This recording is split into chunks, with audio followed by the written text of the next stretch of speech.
আমি সংক্ষিপ্ত পরিসরে আপনাদেরকে যে মেসেজটুকু দিতে চাই তা হলো যে আমরা আমাদের সন্তানদেরকে কেন দিন শিখাবো, কেন মাদ্রাসায় পড়াবো। এই পৃথিবী আল্লাহ সুবহানাহু ওয়া তাআলা সৃষ্টি করেছেন। এই পৃথিবীটা একেবারেই ক্ষণস্থায়ী। এই পৃথিবী ছেড়ে আমাদের প্রত্যেককেই চলে যেতে হবে। যে যত বড় সম্পদশালী হোক না কেন তাকেও চলে যেতে হবে। ধনী গরিব, সে সাদা হোক কালো হোক, যে বর্ণেরই হোক, সবাইকেই চলে যেতে হবে। এ কথাটি চিরন্তন ধ্রুব সত্য কথা। আমরা কেউ থাকবো না। আমাদের আগে বহু মানুষ এই পৃথিবীতে এসেছে, বহু ক্ষমতাধর রাজার বাদশারা এসেছে, সবাই চলে গেছে। আমরাও এক সময় চলে যাব, কিন্তু আমরা কি সামানা নিয়ে যাব, আমাদের পাথেয় কি, আমাদের আমল কি, আমরা আল্লাহর দরবারে যে হাজির হব, আমাদের নেকের ভান্ডার কতটুকু। প্রিয় ভাইরা, এই দুনিয়ার জীবনটা হচ্ছে আমাদের পরকালীন জীবনের প্রস্তুতি নেওয়ার জায়গা। এই দুনিয়ার জীবন থেকে আমরা কি কতটুকু প্রস্তুতি নিতে পারছি, আল্লাহ তাআলা এটারই একটা পরীক্ষা আমাদের জন্য করছেন। আল্লাহ তাআলা সূরাতুল হাশরের 18 নম্বর আয়াতে ইরশাদ করেন, ইয়া আইয়ুহাল্লাযীনা আমানুত্তাকুল্লাহা ওয়াল তানজুর নাফসুম মা কদ্দামাত লিগাদিন ওয়াত্তাকুল্লাহ ইন্নাল্লাহা খবীরুম বিমা তা'মালুন। আল্লাহ তাআলা ঈমানদারদেরকে লক্ষ্য করে বললেন, হে ঈমানদারেরা, হে বিশ্বাসীরা, ইত্তাকুল্লাহ, কাকে ভয় করো? আল্লাহকে ভয় করো। ওয়াল তানজুর, এবং লক্ষ্য করো, নাফসুম মা কদ্দামাত লিগাদ, আগামী দিনের জন্য কি জমা করছো, কি পাথর সংগ্রহ করছো, আমলের পরিমাণ তোমার কতটুকু হয়েছে সেই দিকে তোমরা দৃষ্টিপাত করো। কত টাকার মালিক হয়েছো, কয়টা গাড়ির মালিক, কয়টা বাড়ির মালিক, হাজার কোটি টাকার মালিক কিনা, সেই দিকে আল্লাহ তাআলা দৃষ্টি দিতে বলেন নাই। আল্লাহ বলছেন আগামী দিনের জন্য, পরকালীন জীবনের জন্য তুমি কি প্রস্তুতি নিয়েছো, তোমার কি প্রস্তুতি আছে। আল্লাহর সামনে যে আমরা দাঁড়াবো, আমাদের প্রস্তুতিটা কি। সম্মানিত হাজিরিন, এই পৃথিবীতে আল্লাহ সুবহানাহু ওয়া তাআলা ধন সম্পদ এবং ছেলে মেয়ে, এই দুইটা জিনিসকে পরীক্ষা হিসেবে পাঠিয়েছেন। আল্লাহ সুবহানাহু ওয়া তাআলা কুরআনুল কারীমের মধ্যে ইরশাদ করেন, ইন্নামা আমওয়ালুকুম ওয়া আওলাদুকুম ফিতনা, নিশ্চয়ই তোমাদের ধন সম্পদ এবং তোমাদের ছেলে মেয়ে এই সবই হলো তোমাদের জন্য পরীক্ষা। কার কথা? কার কথা? আল্লাহ। কারণ মানুষের যে জীবনের পরিবর্তন, এটা দুইটা জিনিসের মাধ্যমে বেশি হয়। এক হলো ছেলেমেয়ের মাধ্যমে, দ্বিতীয়ত হচ্ছে ধন সম্পদের মাধ্যমে। ধন সম্পদের মাধ্যমেও মানুষ আল্লাহকে ভুলে যায়, আবার ছেলেমেয়ের মাধ্যমেও ব্যস্ত হয়ে যায়। সন্তান নিয়ে মানুষ এত বেশি ব্যস্ত হয়ে পড়ে যে সে আল্লাহকে ভুলে যায়। কি ভুলে যায় না? বেশি খুশি হয়ে আল্লাহকে ভুলে যায় না? ছেলে মেয়ে হওয়ার পর আল্লাহকে মানুষ অনেকে ভুলে যায়। দেখবেন সকাল হতে না দেরি O level, A level, English medium school, বিভিন্ন শিক্ষা প্রতিষ্ঠানের সন্তান নিয়ে মানুষ পাগল হয়ে যায়। কিসের নামাজ, কিসের খাওয়া দাওয়া, কিসের ঘুম, সব বাদ। তো দুনিয়ার জন্য মানুষ পাগল হয়ে যায়। অথচ আল্লাহ তাআলা বলেন, দুনিয়ায় ধন সম্পদ এবং সন্তান সন্ততি তোমাদের জন্য পরীক্ষা। আল্লাহ তাআলা এই জন্য কোরআনুল কারীমের মধ্যে অন্য আয়াতের মধ্যে বলেন, ইয়া আইয়ুহাল্লাযীনা আমানু লা তুলহিকুম আমওয়ালুকুম ওয়ালা আওলাদুকুম আন যিকরিল্লাহ। হে ঈমানদারেরা, হে বিশ্বাসীরা, তোমাদের ধন সম্পদ এবং ছেলেমেয়ের কারণে আমি আল্লাহকে যেন তোমরা ভুলে না যাও, আমি আল্লাহর স্মরণ থেকে তোমরা যেন দূরে সরে না যাও। আমি আল্লাহ সন্তান দিয়েছি, আমি চাইলে এই সন্তান নিয়েও যেতে পারি। আমি আল্লাহ তোমাকে সম্পদ দিয়েছি, আমি চাইলে সে সম্পদ নিয়েও যেতে পারি। আমি আল্লাহর পক্ষ থেকে যাকে ক্ষমতা দেই তার কাছ থেকে আমি আল্লাহ চাইলে আবার ক্ষমতা নিয়েও যেতে পারি, ঠিক কিনা? এই পৃথিবীতে বহু রাজা বাদশারা এসেছেন, কোনো রাজা বাদশাই এই পৃথিবীতে চিরস্থায়ীভাবে থাকতে পারে নাই। আব্বাসিয়া খলিফার হজরতে হারুনুর রশিদ, তিনি প্রসিদ্ধ একজন বাদশাহ, আব্বাসিয়া খলিফার বাদশাহ। তার সময় একজন পাগল ছিল, তার নাম ছিল বাহলুল। এই বাহলুল পাগল, সে রাজপ্রাসাদ ছাইরা সবসময় কবরস্থানে যেয়ে থাকতো। বাদশাহ হারুনুর রশিদ একবার এই বাহলুলকে কবরস্থানে দেখা বাহলুলকে বলতেছে যে, বাহলুল, তোমার জ্ঞান কি আর ফিরবে না? তুমি রাজপ্রাসাদে চলে আসো, তুমি কবরস্থানে থাকো কেন? তুমি তো একটা পাগল। বাহলুল ডাক দিয়ে বললেন, বাদশাহ হারুন শুনুন, আমি বাহলুল পাগল নই, পাগল তো হলেন আপনি। এবার বাদশাহ হারুন জিজ্ঞেস করলেন, বাহলুল রে, আমি কিভাবে পাগল হলাম? আমি তো রাজপ্রাসাদে থাকি, আমি রাজ সিংহাসন পরিচালনা করি, আমি কিভাবে পাগল হলাম? এবার বাহলুল জবাব দিচ্ছে, বাদশাহ শুনুন, ওই রাজ দরবার, ওই রাজপ্রাসাদ, ওটা চিরস্থায়ী জায়গা না, ওইটা ছাইরা আপনাকে এই কবরস্থানে আসতে হবে। আমি জানি এই কবরস্থানে আমাকে চিরস্থায়ীভাবে থাকতে হবে, এই কবরই আমার শেষ ঠিকানা। যেহেতু কবরে থাকতে হবে, এই জন্য আমি বাহলুল আগ থেকে কবরস্থানে থাকা শুরু করে দিয়েছি। আমি আগ থেকেই থাকতেছি, যাতে করে পরবর্তীতে থাকতে কষ্ট না হয়। আর আপনি বাদশাহ, আপনি নিজে পাগল, কারণ আপনি যতই এই কবরস্থানকে অপছন্দ করেন আর ওই রাজপ্রাসাদকে পছন্দ করেন, ওই রাজপ্রাসাদ আপনাকে কাজে দিবে না, আপনাকে কবরস্থানেই আসতে হবে। এবার বাদশাহ হারুন বলল, বাহলুল রে, তোর যদি কোনো কিছুর প্রয়োজন হয় আমার কাছে চাইতে পারিস, আমি তোকে দিয়ে দিব। এবার বাহলুল বলল, আমার তিনটা জিনিসের প্রয়োজন। কয়টা? তিনটা জিনিসের প্রয়োজন। এক নাম্বার হলো, আমার যখন মৃত্যু হবে, মৃত্যুর ফেরেশতা যখন আমার কাছে আসবে, মৃত্যুর ফেরেশতা থেকে আমাকে একটু বাঁচাইয়ে দিবা। বাদশাহ হারুন পারবে? এটা অসম্ভব, এটা তুমি পারবো না। তাহলে দ্বিতীয়টা তুমি আমাকে দিও, আমার হায়াত যখন শেষ হয়ে যাবে, আমার হায়াতটাকে তুমি বাড়াইয়া দিবা। কইটাও তো আমার সম্ভব না। তৃতীয়, তাহলে এটা আমার দাবি, আমি জান্নাতে যেতে চাই, ওই জান্নাতে যাওয়ার ব্যবস্থা তুমি করবা। এটাও আমার পক্ষে সম্ভব না। বাদশা এবার বাহলুল বাদশাকে লক্ষ্য করে বলল যে, বাদশা, তুমি অন্য কারো অধীনস্থ, সুতরাং তোমার কাছে আমার চাওয়া পাওয়ার কিছু নাই। প্রিয় ভাইয়েরা, দুনিয়ায় থাকার জন্য আমরা আসি নাই, দুনিয়ায় এসেছি কিছু সামানা, কিছু আমল আল্লাহর কাছে যেন আমরা নিয়ে যেতে পারি। আল্লাহ তাআলা আমাদেরকে সন্তান আমানত হিসেবে দিয়েছেন। আমার এই সন্তান কিভাবে বড় হবে, কিভাবে চলবে, এটা সিদ্ধান্ত আপনাকে আমাকে নিতে হবে। আমার সন্তান, আজকে আমরা সন্তানদেরকে অনেক বেশি ভালোবাসি, নিজের জীবনের চেয়েও ভালোবাসি। কিন্তু দেখেন, বর্তমান সময়ে সন্তান বড় হচ্ছে, বিসিএস ক্যাডার হচ্ছে, ডাক্তার হচ্ছে, ইঞ্জিনিয়ার হচ্ছে, কিন্তু বাবা মায়ের ভাগ্যর পরিবর্তন হচ্ছে না, ঠিক কিনা?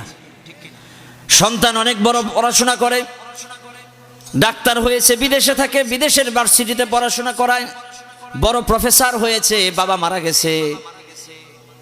সন্তান বিদেশ থেকে এসেছে, বাবার জানাজা পড়বে, ইমাম সাহেবের কাছে এসে জিজ্ঞেস করে, হুজুর, জানাজা যে বাবারটা পড়বো, জানাজার ভিতরের যে দোয়াগুলো একটু শিখায় দেন। এরকম আছে কি নাই? হুজুরের কাছে জানাজা কিভাবে পড়বে এটা শিখতে। আমাদের সমাজে এরকম বহু বিশ্ববিদ্যালয়ের বড় বড় প্রফেসররা আছে, যাদের শেষ ঠিকানা হয়ে যায় বৃদ্ধাশ্রম। আছে কি নাই? সারা জীবনের ইনকাম সব কিছু সন্তানরে দিয়া সন্তানরে পড়াশোনা করাইছে। এখন ওই সন্তান বাবা মাকে দেখতে পারে না, দেখা দেয় না, বাবা মাকে রাইখা আসে বৃদ্ধাশ্রমে। এরকম সমাজে আছে কি নাই? হচ্ছে কি নাই? প্রিয় ভাইয়ের আমার, এই জন্য আমাদের সন্তানদেরকে কোরআন শিখাতে হবে, দিন শিখাতে হবে, কোরআনের আলোয় আলোকিত করতে হবে। যদি আমরা আমাদের সন্তানদেরকে দিন শিখাই, কোরআন শিখাই, কঠিনকালেও আমাদের সন্তানেরা আমাদেরকে বৃদ্ধাশ্রমে রেখে আসবে না, ঠিক কিনা? তো এই জন্য আমাদেরকে কিছু দায়িত্ব আল্লাহ তাআলা দিয়েছেন। সন্তান যখন বড় হবে, আমাদের দায়িত্ব হলো সন্তানকে তাওহীদের শিক্ষা দেওয়া। সন্তান যখন বড় হবে, সন্তানকে নামাজের প্রশিক্ষণ দেওয়া। সন্তান যখন বড় হবে, সন্তানকে কোরআন শিখানো। আপনি আপনার সন্তানকে ডাক্তার বানান, কোনো অসুবিধা নাই, ইঞ্জিনিয়ার বানান, কোনো অসুবিধা নাই, কিন্তু প্রথমে আপনি আপনার সন্তানকে কোরআন শিখান। কোরআন যদি আপনি আপনার সন্তানকে শিখান, এই কোরআন আপনার সন্তানকে আলোকিত মানুষে পরিণত করে দিবে। প্রিয় ভাইরা, আমরা আমাদের সন্তানদেরকে কোরআন শিখাবো, কারণ কোরআনুল করিম আল্লাহ তাআলা আমাদের জন্য বড় নিয়ামত হিসেবে দিয়েছেন। কোরআনুল করিমের 114টা সূরা, এই 114টা সূরার মধ্যে বিশেষ কিছু ফজিলতপূর্ণ সূরা আছে, আয়াত আছে, যেগুলোর উপরে আমাদের আমল করা দরকার, সন্তানদেরকে আমল করানো দরকার। আল্লাহ তাআলা কোরআনুল করিমে সবচেয়ে ফজিলতপূর্ণ যে আয়াতে কারিমা আমাদেরকে দিয়েছেন, সে আয়াতে কারিমাটার নাম কি আপনারা জানেন? সে আয়াতে কারিমার নাম আয়াতুল কুরসি। কি নাম শুনছি না আমরা? আল্লাহু লা ইলাহা ইল্লা হুয়াল হাইয়ুল কাইয়্যুম।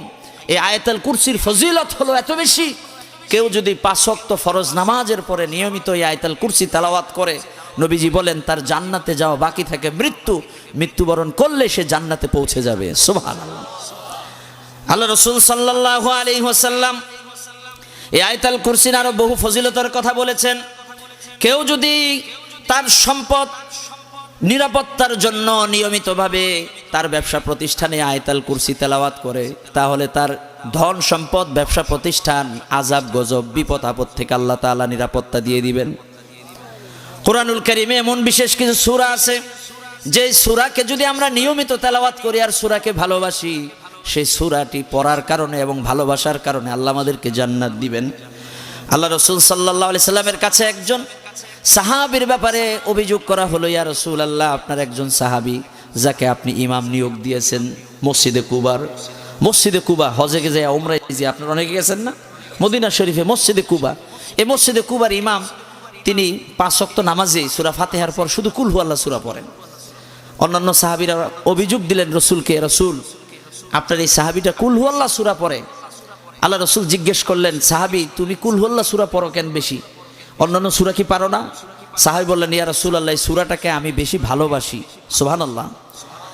জিবরাইল আলাইহিস সালাম আল্লাহ রাসূলকে জানিয়ে দিলেন, ইয়া রাসূলুল্লাহ, ইয়া হাবিবাল্লাহ, আপনার এই সাহাবী সূরা ইখলাস কুল হু আল্লাহকে ভালোবাসার কারণে স্বয়ং আল্লাহ এই সাহাবীকে ভালোবাসেন। আল্লাহ ভালোবাসেন কোন সূরাটার কারণে? সূরা ইখলাস কুল হু আল্লাহ সূরার কারণে। তো কুল হু আল্লাহ সূরা, এটার ফজিলত কত বেশি!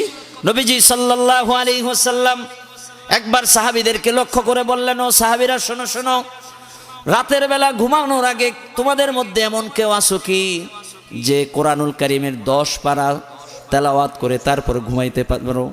সাহাবায়ে কেরামদের মধ্যে বললেন, ইয়া রাসূলুল্লাহ, আমাদের মধ্যে এমন কেউ নাই যে ঘুমানোর আগে কোরআনের 10 পারা পড়া তারপরে ঘুমাইতে পারবো।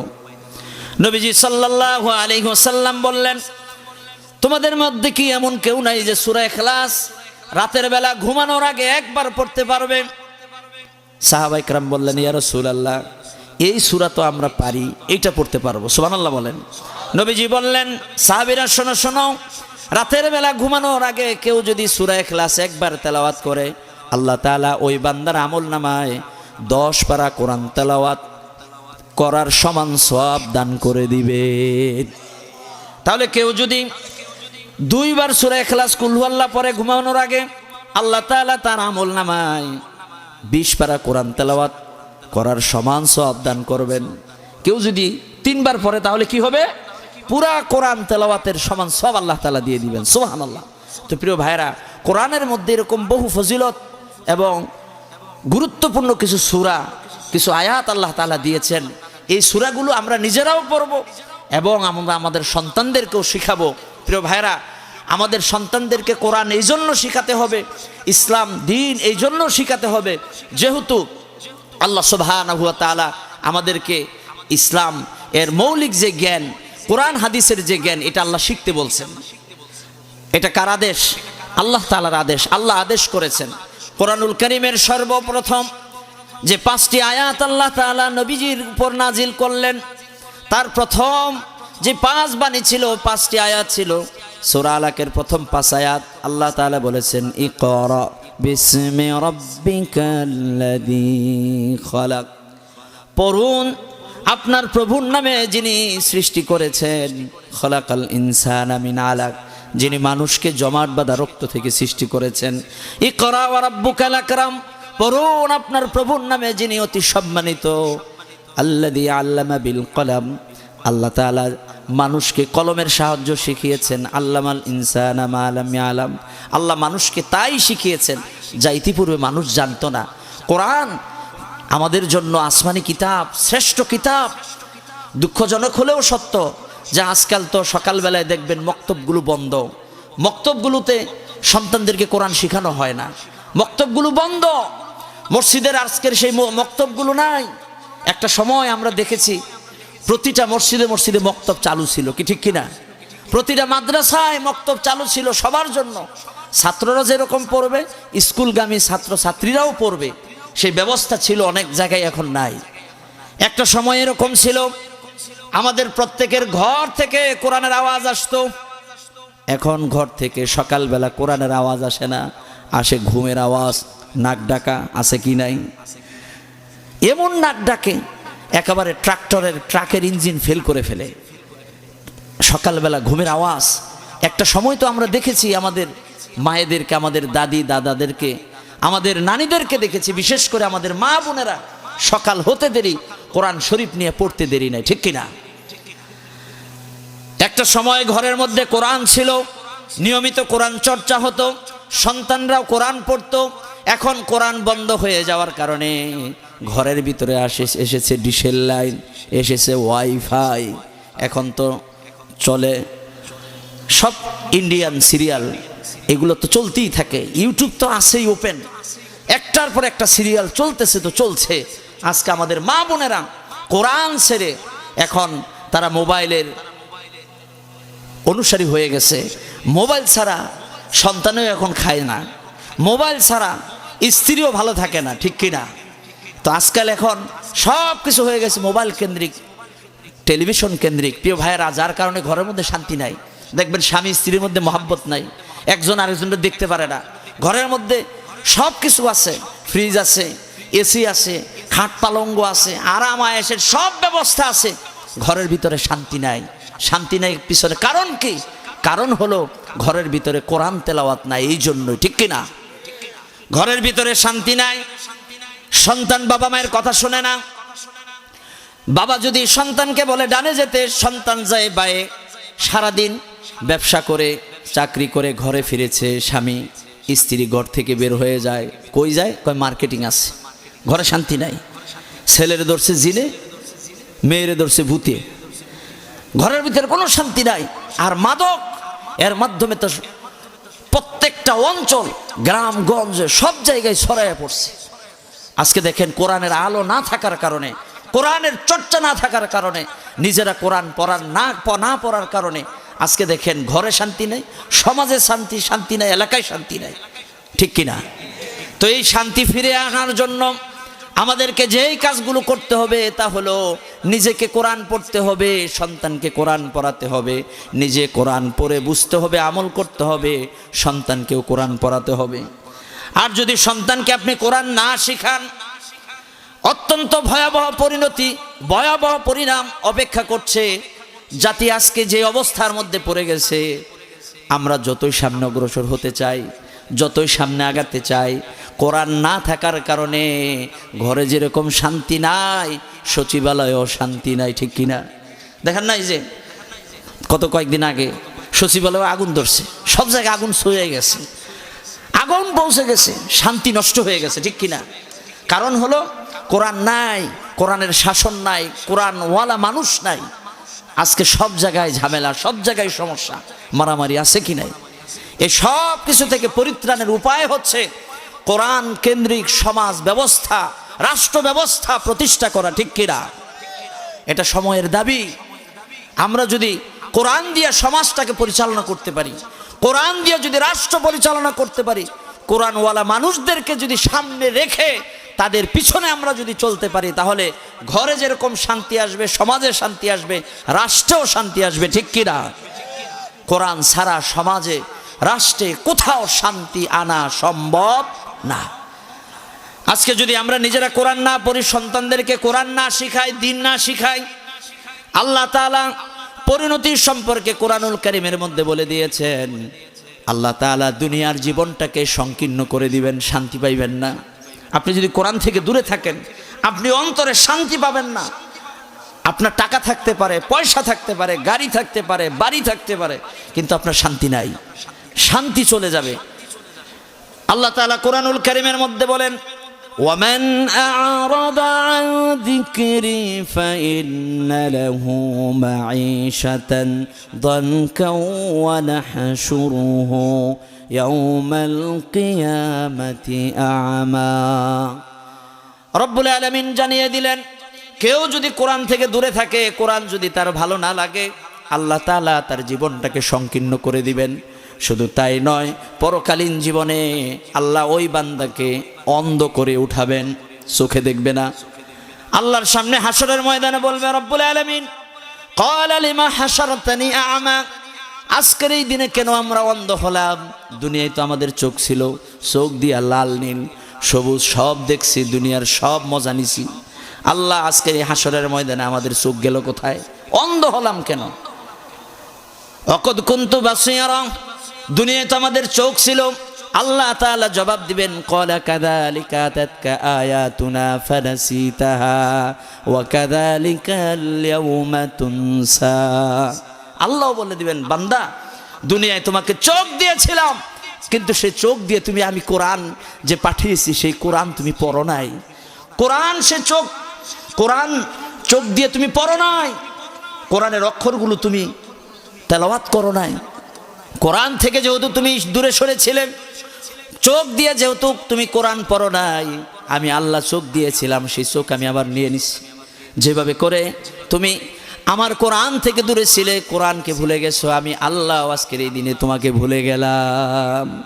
আল্লাহ যদি হাসরের ময়দানে আমাদেরকে ভুলে যান, পার পাওয়ার কোনো সুযোগ আছে? সুযোগ আছে? প্রিয় ভাইয়ের আমার, আল্লাহ যে অবস্থায় রেখেছেন, আলহামদুলিল্লাহ, আল্লাহর কাছে এর চেয়ে শুকরিয়া নিয়ামত আর কি হতে পারে? আল্লাহ আমাদের সুস্থ রাখছেন, যে অবস্থায় আল্লাহ রাখছেন, এটা তো সাময়িক। দুনিয়ার জীবনটা এটা সাময়িক, অস্থায়ী, কিছুদিন থাকার জন্য। আমাদের চিরস্থায়ী ঠিকানা হচ্ছে, জায়গা হচ্ছে জান্নাত, ঠিক কিনা? সে জান্নাতে কারা কারা যেতে চান? সবাই যেতে চাই। আল্লাহ কবুল করুন, বলে আমিন। জান্নাতে আমরা যাব, আমাদের ঠিকানা হলো জান্নাত। দুনিয়ায় আসছি মুসাফির খানা অবস্থায়, কিছুদিন থাকবো, এখানে বাড়ি গাড়ি এত আরামায়েশের কি প্রয়োজন? আল্লাহ রাসূল সাল্লাল্লাহু আলাইহি ওয়াসাল্লাম একবার মদিনা শরীফে আরাম করছেন, ঘরের ভিতরে চাটাইয়ের উপরে শুয়ে আছেন।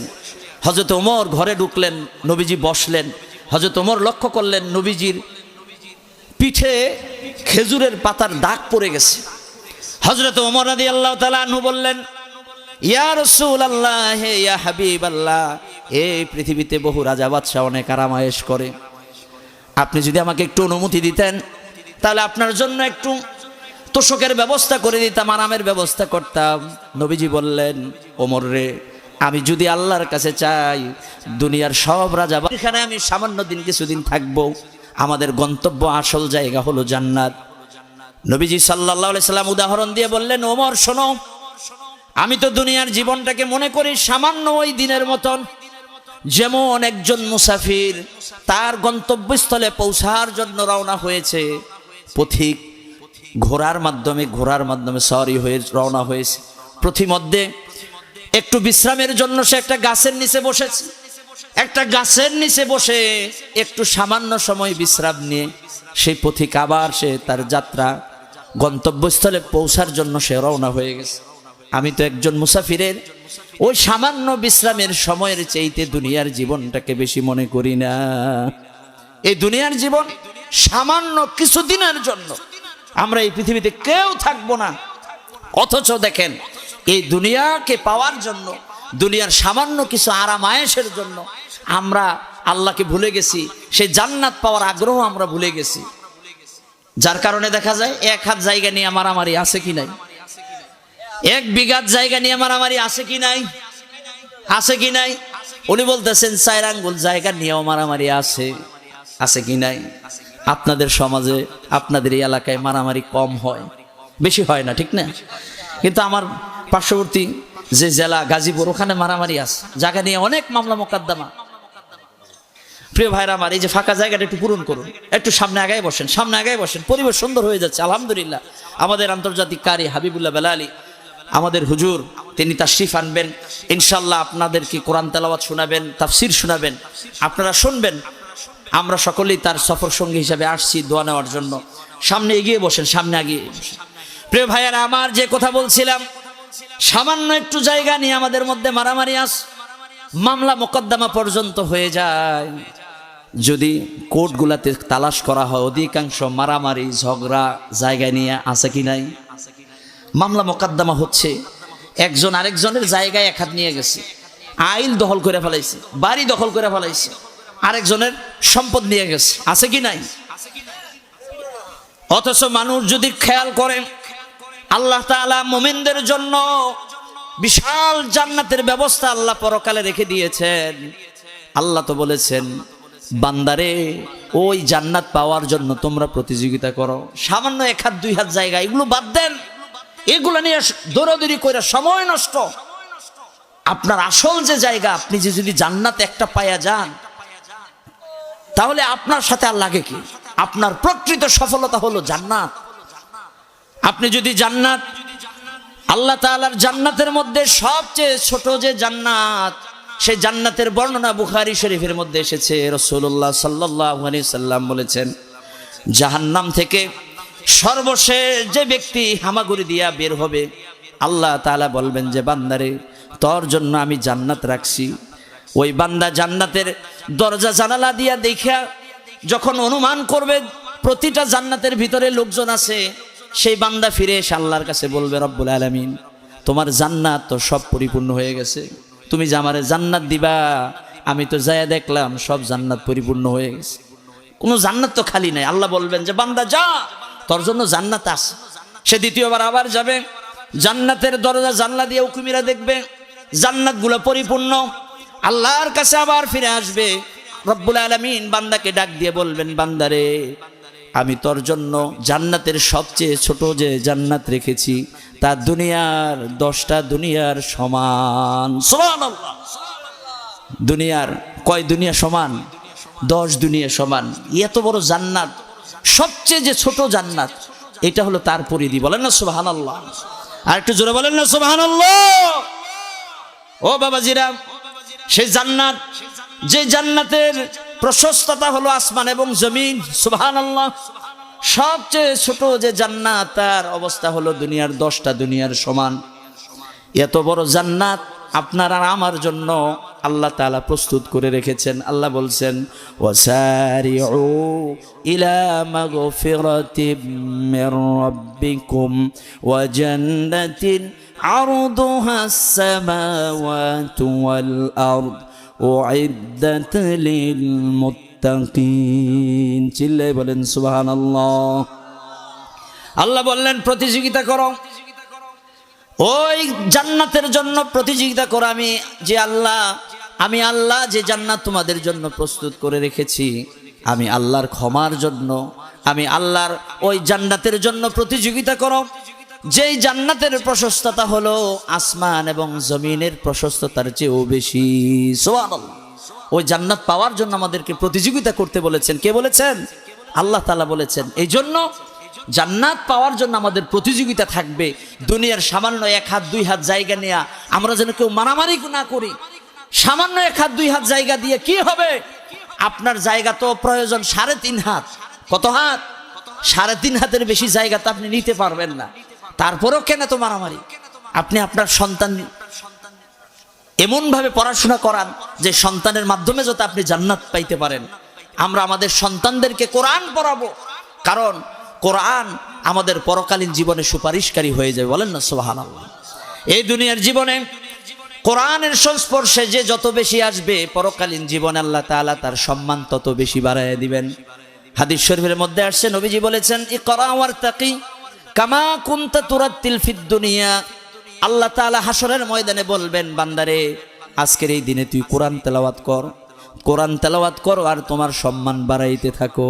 সুবহানাল্লাহ। পরকালীন জীবনে দুনিয়ার টাকা পয়সা কোনো কাজে আসবে না। পরকালীন জীবনে কাজে আসবে কোরআনের আয়াত। আপনি যদি দুনিয়ায় 10টা আয়াত শিখেন, আপনার সন্তানকে যদি 10টা আয়াত শিখান, আপনি 10 তালা বিশিষ্ট জান্নাতের মালিক হয়ে যাবেন।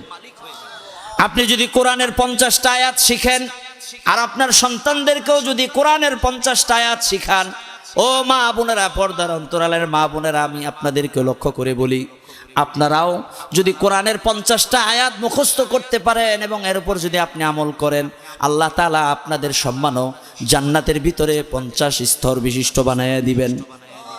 দুনিয়ার জীবনে কেউ যদি কোরআনের 100টি আয়াত মুখস্থ করে এবং এর উপর আমল করে, আল্লাহ তাআলা জান্নাতের ভিতরে ওই বান্দাটাকে 100 স্তর জান্নাতের মালিক বানাইয়া দিবেন। সুবহানাল্লাহ। যে কোরআনের যত আয়াত মুখস্থ করবে, যে যত বেশি কোরআনের আয়াত সম্পর্কে জানবে, পরকালীন জীবনে আল্লাহ তাআলা তার সম্মান মর্যাদা জান্নাতের ভিতরে তত বেশি বাড়াইয়া দিবেন। সুবহানাল্লাহ।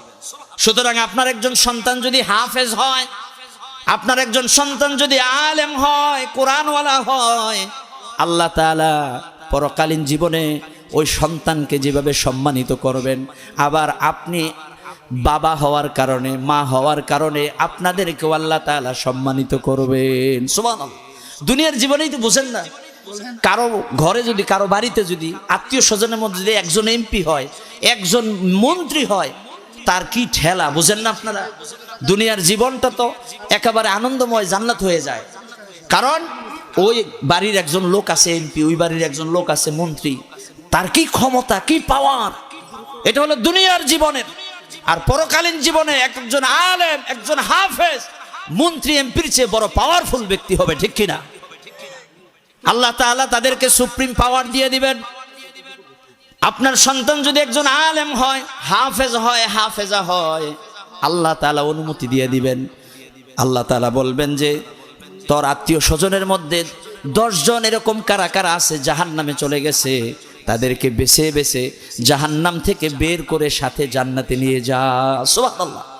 সুতরাং আপনার একজন সন্তান যদি হাফেজ হয়, আলেম হয়, আপনি যদি নেক আমল দিয়ে আল্লাহর কাছ থেকে জান্নাত নাও পাইতে পারেন, আপনি একটা সন্তানকে আলেম বানাইছেন, হাফেজ বানাইছেন, হাফেজা বানাইছেন, এই সন্তানের উসিলায় আল্লাহ তাআলা আপনাকে জাহান্নাম থেকে বের করে জান্নাতি বানিয়ে দিবেন। সুবহানাল্লাহ। তো প্রিয় ভাইরা, জান্নাতে যাওয়ার জন্য আমাদেরকে প্রতিযোগিতা করতে হবে, আমাদের সন্তানদেরকে গড়তে হবে। আপনার সন্তান যদি আপনি চান যে আপনাকে বৃদ্ধাশ্রমে রেখে আসবে না, আপনি যদি চান আপনার সন্তান আপনাকে বৃদ্ধা অবস্থায় আপনাকে মায়া করবে, ভালোবাসবে, তাহলে আপনি আপনার সন্তানকে দিন শিখান, ইসলাম শিখান, কোরআন শিখান। কারণ ইতিহাসে নাই যে কেউ আলেম হয়েছে, হাফেজ হয়েছে, কিন্তু তার বাবা মা বৃদ্ধাশ্রমে আছে, না খেয়ে আছে, ঠিক কিনা? এটা হলো নিদর্শন। প্রিয় ভাইরা আমার, আমরা চেষ্টা করব আমরা আমাদের সন্তানদেরকে মাদ্রাসামুখী, দ্বীনমুখী করি।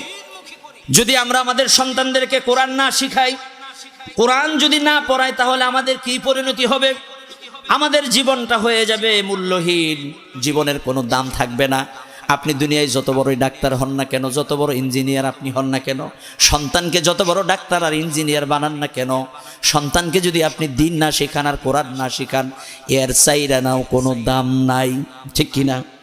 কারণ হাদিস শরীফ থেকে বলছি, রাসূলুল্লাহ সাল্লাল্লাহু আলাইহি ওয়াসাল্লাম বলেছেন, ইন্নাল্লাযী লাইসা ফি জাওফিহি শাইউন মিনাল বাইতি, ইন্নাল্লাযী লাইসা ফি জাওফি শাইউন মিনাল কলব, যার অন্তরের ভিতরে কোরআনের আয়াত নাই, সেই লোকটা হলো মূল্যহীন, সেই লোকটা বিরানহীন, ঘরের মতন, যে ঘরের ভিতরে মানুষজন থাকে না, পোকামাকড় থাকে।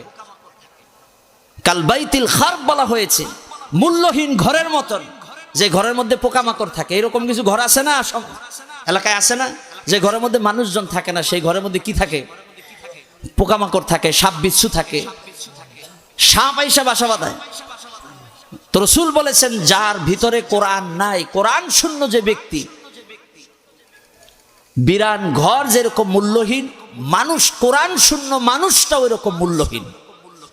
আমি যদি আল্লাহর কাছে দামি হতে চাই, আমি যদি আল্লাহর কাছে মূল্যায়িত হতে চাই, তাহলে অবশ্যই আমাকে কোরআন পড়তে হবে, আমার অন্তরে কোরআন থাকতে হবে। রাসূলুল্লাহ সাল্লাল্লাহু আলাইহি ওয়াসাল্লাম আরো বলেছেন, তোমাদের মধ্যে সর্বোত্তম ওই ব্যক্তি যারা কোরআন পড়ে এবং কোরআন পড়ায়। নবীজি সাল্লাল্লাহু আলাইহি ওয়াসাল্লাম বলেন, খায়রুকুম মান তাআল্লামাল কুরআনা ওয়া আল্লামা, তোমাদের মধ্যে সর্বোত্তম ওই ব্যক্তি যে নিজে কোরআন পড়ে এবং অন্যকে কোরআন পড়ায় শিখায়। সুবহানাল্লাহ। যদিও আমাদের সমাজে যারা কোরআন পড়ায় তাদের মূল্যটা কম, দাম মানুষ দিতে চায় না। দুনিয়ার মানুষ তাকে দাম না দিলেও ওই লোকটা আল্লাহ তাআলার কাছে অনেক বেশি দামি, ঠিক কিনা? আমাদের সমাজে আমরা দেখি যে হুজুরেরা কোরআন পড়ায়, কোরআন শিখায়, আপনার বাড়িতে নিয়ে হুজুরকে কোরআন পড়ান মাসে 30 দিন, মাস শেষে দেখা যায় হুজুরের হাতে আপনি 500 টাকা 1000 টাকা ধরাই দিচ্ছেন। আবার ওই ছেলেটাকে ওই মেয়েটাকে আপনি আবার ইংরেজি পড়ান, অঙ্ক করান, যে মাস্টার তাকে মাস শেষে দেখা যায় আদর যত্নের অভাব নাই, মাস শেষে আবার 5000 টাকাও আছে কি নাই? এই যে বৈষম্য, এই যে বৈষম্য আপনি করলেন, অথচ অন্যান্য যা কিছু শিখলো তার চেয়ে দামি যে শিক্ষা সেটা কি? কোরআন। অথচ কোরআনের জন্য আপনি খরচ করতে চান না, এখানে বকুলি করেন। আপনি যদি ইংরেজি মাস্টারকে, অঙ্ক মাস্টারকে 5000 টাকা দেন, কোরআন যিনি শিখাচ্ছেন আপনার উচিত হলে তাকে 6000 টাকা দেওয়া, 10,000 টাকা দেওয়া, ঠিক কিনা? আপনি কোরআনের জন্য দিচ্ছেন। তো প্রিয় ভাইয়েরা আমার, আমরা যদি কোরআন না পড়ি, সন্তানকে কোরআন না শিখায়, তাহলে নবীজি আমাদের বিরুদ্ধে সাক্ষী দিবেন। নাউজুবিল্লাহ। নবীজি আমাদের বিরুদ্ধে সাক্ষী দিবেন। নবীজি আল্লাহর দরবারে বলবেন, রব্বুল আলামিন, এই উম্মতরা আমার, এই অনুসারীরা কোরআন থেকে দূরে সরেছিল, কোরআন পড়ে নাই, কোরআন বোঝেও নাই, আমলও করে নাই। আমি নবী এদের বিপক্ষে সাক্ষী দিলাম। নবীজি যদি আমাদের বিপক্ষে সাক্ষী দেয়, জান্নাত পাবো? জান্নাত পাওয়ার কোনো সুযোগ নাই। আল্লাহ সুবহানাহু ওয়া তাআলা কোরআনকে আমাদের পক্ষের দলিল বা বিপক্ষের দলিল হিসেবে আল্লাহ তাআলা আমাদেরকে দিয়ে দিয়েছেন। এই জন্য নবীজি সাল্লাল্লাহু আলাইহি ওয়াসাল্লাম বলেছেন, আল কোরআন হুয়া হুজ্জাতুল লাক আও আলাইক। কোরআন হয় আপনার পক্ষে দলিল হবে, না হয় বিপক্ষের দলিল হবে। আমরা কি সবাই কোরআনের পক্ষের দলিল চাই নাকি? প্রিয় ভাইরা, পক্ষের দলিল হিসেবে যদি কোরআন থাকে, কোরআন আমাদের জন্য সুপারিশ করবে। আর কোরআন যদি আমাদের বিপক্ষে যায়, কোরআন যদি বলে রব্বুল আলামিন দুনিয়ার জীবনে এই বান্দারা কোরআন পড়ে নাই, কোরআনের মাদ্রাসাকেও ভালোবাসে নাই, সন্তানকেও কোরআন পড়ায় নাই, কোরআনের জন্য সন্তানদেরকেও দেয় নাই, আপনি আসামির কাঠগড়ায় দাঁড় হয়ে যাবেন। আজকে যদি আপনি আপনার সন্তানকে কোরআন না শিখান, দিন না শিখান, এই সন্তান যখন জাহান্নামে যাবে, সে আল্লাহর কাছে, রব্বুল আলামিনের কাছে হাসরের ময়দানে বলবে, রব্বানা আতিহিম দিয়াফাইনি মিনাল আযাব। এই সন্তান হাসরের ময়দানে আল্লাহর কাছে বলবে, রব্বুল আলামিন, আমার অভিভাবক, আমার বাবা মার আজকে কোথায়? জাহান্নামে যাব ভালো কথা, কিন্তু তোমার কাছে আবেদন হলো, যারা আমাদের অভিভাবক ছিল তারা যেহেতু আমাদের কোরআন শিখায় নাই, দিন শিখায় নাই, তাদের নিয়ে আসো, তাদেরকে জাহান্নামের শাস্তি দ্বিগুণ দাও। নাউজুবিল্লাহ বলেন। অন্য আয়াতের মধ্যে আল্লাহ তাআলা বলেছেন, وقال الذين كفروا ربنا أرنا الذين أضلانا من الجن والإنس نجعلهما تحت أقدامنا ليكونا من الأسفلين। রব্বুল আলামিনের কাছে সন্তানের আবেদন করবে, রব্বুল আলামিন, আমাদের বাবা মায়েরা কোথায়, অভিভাবকরা কোথায়? আজকে জাহান্নামে আমরা যাব, ঠিক আছে, কিন্তু বাবা মাকে নিয়ে আসো, বাবা মায়ের ঘাড়ের উপরে পা রেখে তারপরে জাহান্নামে যাব। নাউজুবিল্লাহ। প্রিয় ভাইরা, সন্তান কিন্তু ঠিকই আমাদেরকে অপরাধী বানায় ফেলবে, সন্তান কিন্তু আমাদেরকে অভিযোগ দিবে আল্লাহর দরবারে, কিন্তু আমাদেরকে আদালতের কাঠগড়ায় দাঁড় হতে হবে যদি আমরা সন্তানকে কোরআন না শিখাই, দিন না শিখাই। আমাদের অবশ্যই প্রত্যেকটা ছেলে মেয়েদেরকে কোরআনের মৌলিক যে জ্ঞান, ইসলামের যে মৌলিক জ্ঞান, এটা আমাদেরকে দিতে হবে। সন্তান কোরআন সুন্দর করে পড়তে পারবে, কোরআন শিখবে, হাদিস শিখবে, দিন শিখবে, নামাজের মাসলা মাসেল শিখবে। এই জন্য মাদ্রাসাগুলোর প্রয়োজনীয়তা আছে কি নাই? আছে কি নাই? যে মাদ্রাসাগুলো প্রতিষ্ঠা হয়েছে, এগুলো হচ্ছে কোরআনের আলো বিতরণ করছে, কোরআনের আলো তারা দিচ্ছে। আজকে যদি কোরআনের মাদ্রাসাগুলো না থাকে, তাহলে এলাকায় বসবাস অযোগ্য হয়ে পড়বে, মাদক, ইয়াবা, ফেন্সিডিল ছড়ায়া পড়বে, ঠিক কিনা? এই জন্য মাদ্রাসার পরিমাণ সংখ্যা যত বেশি হবে, মসজিদের সংখ্যা তত বেশি হবে, মাদক, ইয়াবা এবং অন্যায় অপকর্ম তত বেশি দূর হবে, ঠিক কিনা? সম্মানিত হাজিরিন, কোরআন যদি নিজেরা না শিখি, তাহলে কোরআন আমাদেরকে লানত করবে। প্রিয় ভাইরা, কোরআনের লানত যদি হয়, আমরা আল্লাহর কাছ থেকে কিন্তু জান্নাত পাবো না। আল্লাহ সুবহানাহু ওয়া তাআলা কোরআনুল কারীমকে এত বেশি গুরুত্ব দিয়েছেন। কোরআন যদি আমরা নিজেরা পড়ি, সন্তানকে পড়াই, তাহলে আমরা কিন্তু জান্নাতের ভিতরে গিয়েও আল্লাহ তাআলার কাছ থেকে কোরআন শুনতে পাবো। সুবহানাল্লাহ বলেন। আমরা আল্লাহর কাছ থেকে কোরআন কারা কারা শুনতে চাই? নারায়ে তাকবীর, নারায়ে তাকবীর। জান্নাতের ভিতরে আল্লাহ নিজে কোরআন তেলাওয়াত করে শোনাবেন। আপনি দুনিয়ার জীবনে যদি কোরআন না পড়েন, সন্তানদের না পড়ান, আপনি জান্নাতে যেয়ে কিভাবে কোরআন শুনবেন? আপনি তো জান্নাতেই যেতে পারবেন না। কোরআনুল কারীমে তেলাওয়াত আল্লাহ সুবহানাহু ওয়া তাআলা জান্নাতের লোকদেরকে, জান্নাতীদেরকে নিজে তেলাওয়াত করে শোনাবেন। সুবহানাল্লাহ। জান্নাতের ভিতরে বিশাল এক সেমিনার হবে, যে সেমিনারের সভাপতি হবেন স্বয়ং আল্লাহ তাআলা। যে সেমিনারের, যে মাহফিলটার প্রধান অতিথি হবেন নবী মুহাম্মদুর রাসূলুল্লাহ সাল্লাল্লাহু আলাইহি সাল্লাম। জান্নাতি সব মানুষগণ একসাথ হয়ে সামনে উপবিষ্ট হবে। আল্লাহ সুবহানাহু ওয়া তাআলা হযরত দাউদ নবীকে ডাকবেন, বলবেন, দাউদ, দুনিয়ার জীবনে তো তুমি জাবুর থেকে তেলাওয়াত করেছো, আজকে এই জান্নাতীদের এই বিশাল কনফারেন্সে তুমি আজকে কোরআনুল কারীম থেকে তেলাওয়াত করবে। বলেন না সুবহানাল্লাহ। হযরত দাউদ নবী কোরআন থেকে তেলাওয়াত করে জান্নাতীদেরকে শোনাবেন। আল্লাহু আকবার।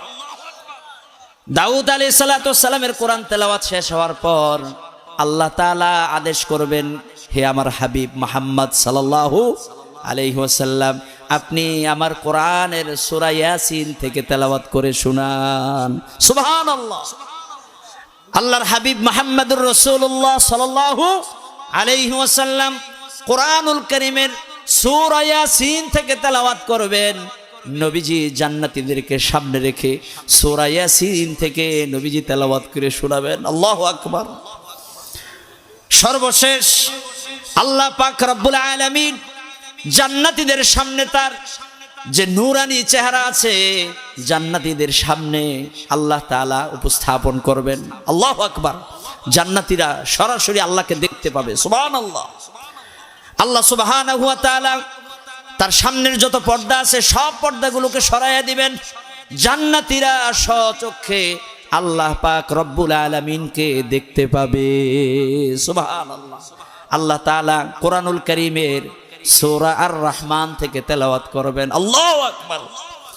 আল্লাহ পাক রব্বুল আলামিন সূরা আর রহমান থেকে তেলাওয়াত করবেন। আর রহমান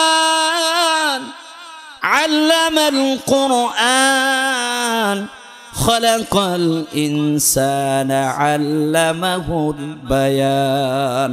আল্লাহু আকবার। আল্লাহ নিজে সূরা আর রহমান তেলাওয়াত করে জান্নাতীদেরকে শোনাবেন।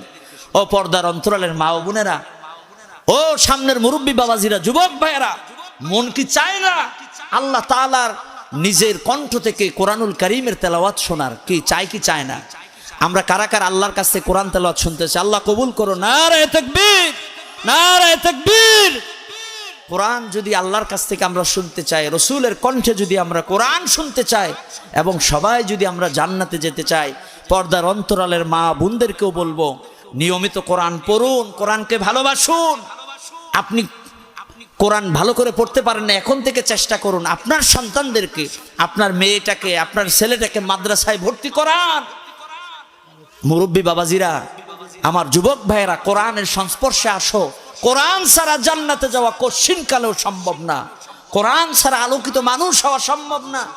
কোরআন ছাড়া যদি তুমি কবরে যাও, কবরের সওয়াল জবাব তুমি দিতে পারবা না। প্রিয় ভাইয়েরা, আসুন, আমি অনুরোধ করব, আমরা প্রতিটা মাদ্রাসার সাথে থাকি, প্রতিটা দ্বীনি প্রতিষ্ঠানের সাথে থাকি, যেখানে কোরআনের আলোচনা হয় সেই মাহফিলগুলোতে আমরা অংশগ্রহণ করি, কোরআনের আলোয় আমরা আলোকিত হই। আল্লাহ সুবহানাহু ওয়া তাআলা আমাদের সবাইকে কোরআনের সাথে থাকার, কোরআনের আমল করবার তৌফিক আল্লাহ দান করুন। আমিন। ওয়া আখির দাওয়ানা আলহামদুলিল্লাহি রাব্বিল আলামিন। আসসালামু আলাইকুম ওয়া রাহমাতুল্লাহি ওয়া বারাকাতুহু।